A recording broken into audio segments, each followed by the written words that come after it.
kita habis. Habis dan kita tak ada masa depan dah. Kita dua ni muda lagi tau Aminah.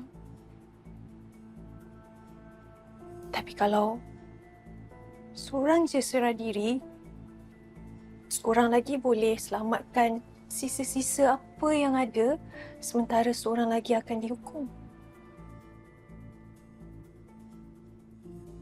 Jangan cakap akak suruh Aminah. Akak tak cakap, Aminah. Tak. Tapi kalau Aminah tak nak lari, tak apa. Tak apa, okey? Akak faham. Aminah boleh berkorban untuk kita.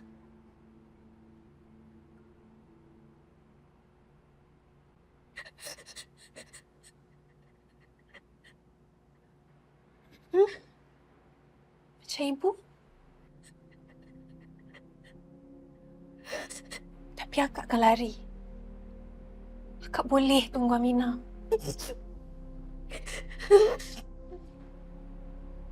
Tapi kalau kita dua-dua masuk penjara, Aminah, kita akan hilang everything. Bila kita keluar, kita kena mula dengan kosong.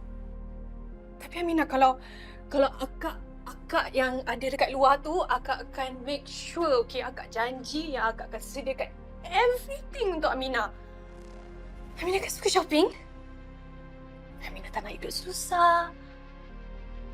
Aminah nak barang branded, kereta mewah, kan? Tapi kalau kita dua-dua masuk penjara, Aminah, macam akak cakap tadi, kita akan mula dengan kosong.